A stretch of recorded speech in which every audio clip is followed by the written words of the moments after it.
मैं नरेंद्र दामोदर दास मोदी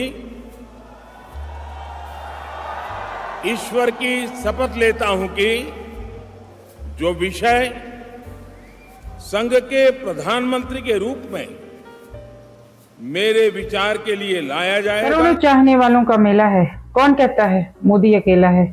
नमस्कार दोस्तों, वंदे मातरम, भारत माता की जय। तो दोस्तों, आपने देखा ही होगा कि मोदी जी ने तीसरे टर्म की शपथ ले ली, प्रधानमंत्री बन गए तीसरी बार। तो आप सभी लोगों को बहुत बहुत बधाइयाँ। और जैसा कि आप लोगों को पता ही होगा कि ज़्यादातर तो वही पुराने मंत्री हैं, Amit Shah home minister, Rajnath Singh defence minister.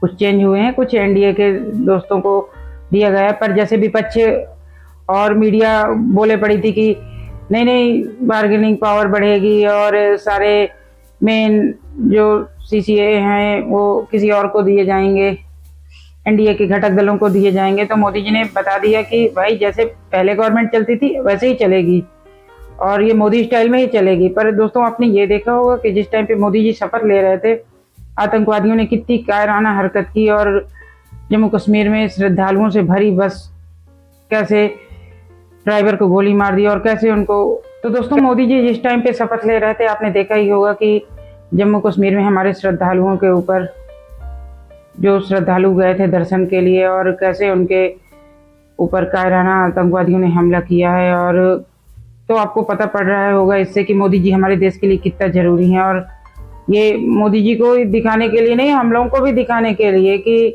हमें अच्छा नहीं लगा। और उनके साथ साथ हमारे देश के भी कितने लोग हैं जिनको ये सब पसंद नहीं आता है कि देश में शांति रहे। दोस्तों, आपने ये देखा होगा कि बॉलीवुड वाले जब वो राफा आई सपोर्ट राफा कैसे कर रहे थे, और इनको तो ये भी नहीं पता होगा कि राफा कहाँ है, इजराइल कहाँ है, फिलिस्तीन कहाँ है। पर सारे कूद पड़े थे जैसे बस हो गए, बचाने के लिए जाएंगे। जब भी इनके दरवाजे पटाखे फोड़ दो तो ये आपको पता ही है कि क्या होगा इनका। और कैसे सपोर्ट में कूदे पड़े थे। और देखिए, किसी के मुंह से कुछ निकला होगा इनके लिए कि आई सपोर्ट। किसी ने एक भी ट्वीट किया है श्रद्धालुओं के लिए? मेरे को तो नहीं पता, इनको शायद तक ऐसी न्यूज़ें नहीं जाती हैं। और शायद दूसरी कम्युनिटी के होते तो अभी तक तो शायद सड़कों पे लोग उतर आए होते और हिंदुस्तान का लोकतंत्र खतरे में हो जाता।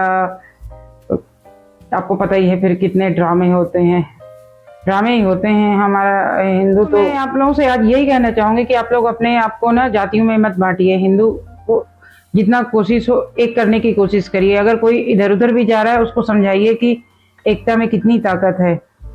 और देखिए, इजराइल कितना छोटा देश है, हमारे सामने एग्जाम्पल है कि अगर वो एक साथ मिलकर रहते हैं तो उनकी कितनी बड़ी पावर है।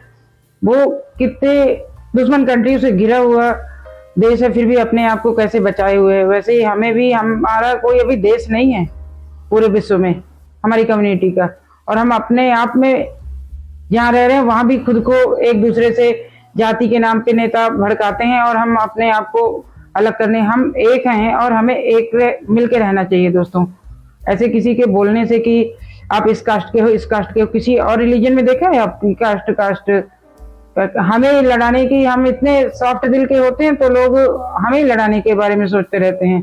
तो दोस्तों, जिनके पास मेरा वीडियो जा रहा है, लोग एक दूसरे से शेयर करिए और कोशिश करिए कि सबको बताइए कि नहीं, हम एक हैं। और हमारी जो एकता की ताकत होगी ना, हम पूरे विश्व में, आपको पता है मोदी जी बोल रहे हैं कि हम तीसरे नंबर की इकोनॉमिक पावर बनेंगे।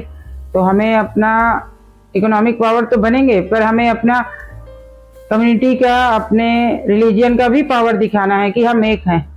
अगर आपको एकता की ताकत का पता लगाना है तो मधुमक्खी के छत्ते पे पत्थर मार के देख लीजिए। इन्हीं शब्दों के साथ आज के वीडियो को विराम देते हैं, मिलते हैं अगले वीडियो में। धन्यवाद।